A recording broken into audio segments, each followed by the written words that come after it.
मैं क्यों कह रहा हूं, हमारे कई बीजेपी के भी सदस्य और अलग अलग दलों के सदस्य ने आंगनबाड़ी और आशा कर्मियों की बात की और कहा कि ये फ्रंटलाइन वर्कर्स के लिए तालियां बजी, फ्रंटलाइन वर्कर्स के लिए अन्य तरह के समारोह हुए। लेकिन सर, वो फ्रंटलाइन वर्कर्स जिंदा इंसान हैं। वो तालियों से उनका पेट नहीं भरेगा, सिर्फ उनकी वाहवाही होगी, उससे उनके घर की चिंताएं खत्म नहीं होंगी।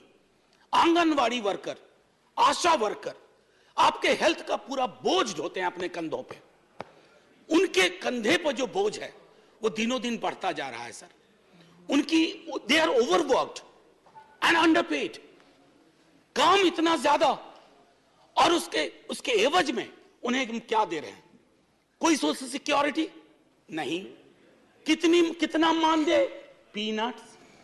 ये नजरिया आपको राइट टू हेल्थ के विस्तारीकरण और उस गोल तक पहुंचने में मदद नहीं करेगा। ये मैं आपके लिए नहीं कह रहा हूं। ऐसा नहीं कि राइट टू हेल्थ पर पहली बार, जबकि मैं इस पर रिसर्च कर रहा था सर, बमुश्किल 10-12 मिनट लूंगा, खत्म कर दूंगा। इस पर जब मैं रिसर्च कर रहा था तो संविधान सभा की बैठकों में भी चर्चा हुई। खास करके एक व्यक्ति जिनके बारे में बहुत कम लोग जानते हैं कि उन्होंने पब्लिक हेल्थ सिस्टम के बारे में क्या कहा, मैं बाबा साहब को इस बहस में लाना चाहूंगा। बाबा साहब का नजरिया बिल्कुल साफ था कि public health system, social security के बगैर नागरिक का सबलीकरण नहीं हो सकता।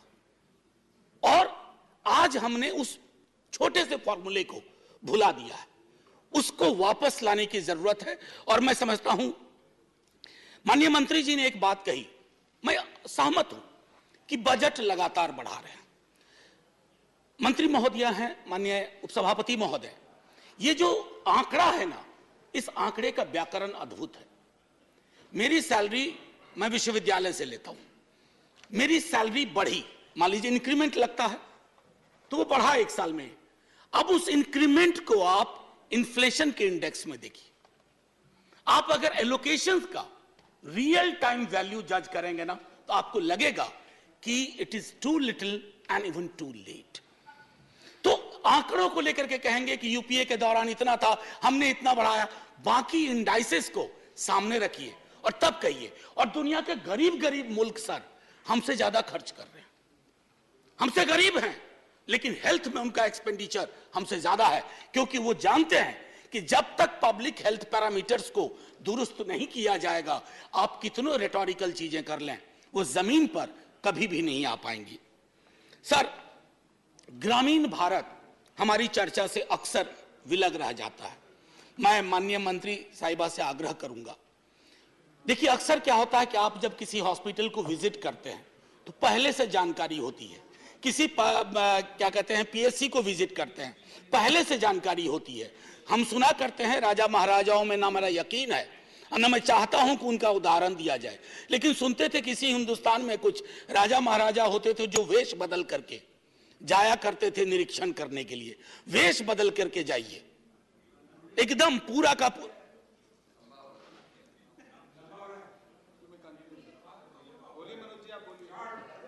आप बोले, आप इधर चेयर की तरफ देखें प्लीज, आपस में एक माननीय उपसभापति महोदय, एक दो उदाहरण छोटा छोटा दूंगा। अटल जी, एक दिन अटल जी बोल रहे थे, कांग्रेस के कुछ सदस्यों ने टोका कि अटल जी इतना लंबा बोल रहे हैं। बोला, बिना प्रिपेयर करके आया हूं, प्रिपेयर करता तो छोटा बोलता, बिना प्रिपरेशन के बोल रहा। नहीं, जाहिर है सम्मान है उनके लिए। और मैं इसलिए कह रहा हूं कि मैंने पहले कह दिया था ज्यादा वक्त नहीं लूंगा। मैं जानता हूं आज शुक्रवार है, आप सबको कोई ना कोई एंगेजमेंट तुरंत बाहर होगा और मजबूरी है, पार्टी व्हिप है कि बैठना है। एनीवे, माननीय सभापति महोदय, तो ग्रामीण भारत को लेकर के जो मेरी चिंताएं थी, मैंने कहा, एक मैं अगर राइट टू हेल्थ अगर हमने इंश्योर कर लिया, मुझे याद है जब आरटीई की बात हो रही थी तब भी बहुत लोगों की आपत्तियां थी कि इससे क्या होगा, इससे क्या बदलाव आएगा।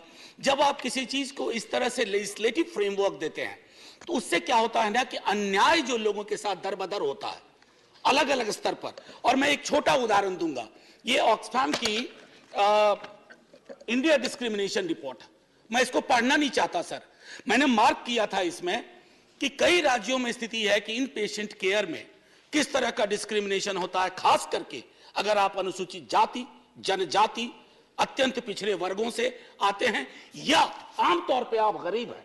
अगर मैं वर्गीय श्रृंखला की बात करूं, ये विस्तार में ये रिपोर्ट बताता है। मैं माननीय मंत्री जी को ये रिपोर्ट भेज दूंगा ताकि आपके माध्यम से इस पर नजर पड़े, तो इस पर कुछ चर्चा हो कि आखिर डिस्क्रिमिनेशन के कितने लेयर्स हैं और कैसे हम इम्यून होते जा रहे हैं।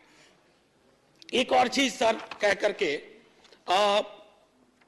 what I wanted to actually say sir, जब मैंने कहा कि legislatively guaranteed right will make access to health legally binding and ensure accountability। दवाई की बढ़ती कीमतों के बारे में मैंने पहले भी कहा था, दोबारा कह रहा हूं, मेंटल हेल्थ, मानसिक रोग को लेकर के बहस में भी कम चर्चा हुई थी। मेरा उद्देश्य था कि इस पर व्यापक चर्चा हो, क्योंकि कोविड पेंडेमिक के बाद मेंटल हेल्थ के केसेस में बाढ़ सी आई है, और उस बाढ़ की वजह से सर एक बड़ी आबादी है जो अफोर्ड नहीं कर सकती है। इंश्योरेंस कंपनियां हैं, उनसे आप कभी बात करके देखिए, रैंडम चेक करवाइए, कई सारे जो मेंटल हेल्थ एलिमेंट हैं उनको वो क्लेम में आने ही नहीं देते हैं। ये सारी चीजें मैं समझता हूं कि अगर हम इस पर चर्चा करें। फ्रंटलाइन वर्कर्स के बारे में मैंने आपसे कह दिया, सिर्फ इतना कहूंगा कि सुप्रीम कोर्ट ने भी अप्रैल 2022 में पेमेंट ऑफ ग्रेच्युटी एक्ट को कहा था एप्लीकेबल करो आंगनवाड़ी सेंटर्स में। ये मैं माननीय सर्वोच्च न्यायालय के माध्यम से कह रहा हूं। और एक आखिरी टिप्पणी करके खत्म करूंगा, ये जो लाभार्थी है, ये लाभार्थी शब्द बहुत प्रचलित हो गया। Are people are not are beneficiaries, they are the citizens of this country, part of the paradigm which is called welfare state। और welfare state में ये लाभार्थी की संज्ञा कि ये लाभार्थी, कोई लाभार्थी नहीं है सर।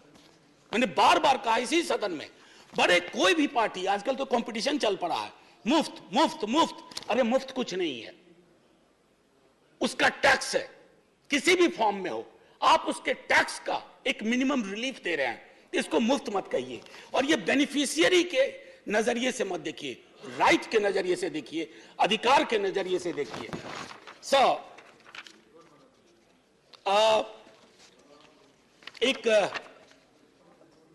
एक हास्य के लिए एक छोटी चीज सुना करके खत्म कर दूंगा।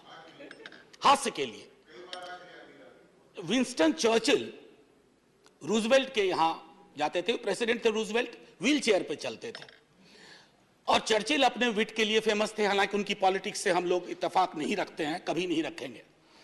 तो चर्चिल साहब को व्हाइट हाउस में ही कमरा मिला करता था, तो वह नहा रहे थे, और उनकी नहाने की आदत थी कि नग्नावस्था में नहाते थे।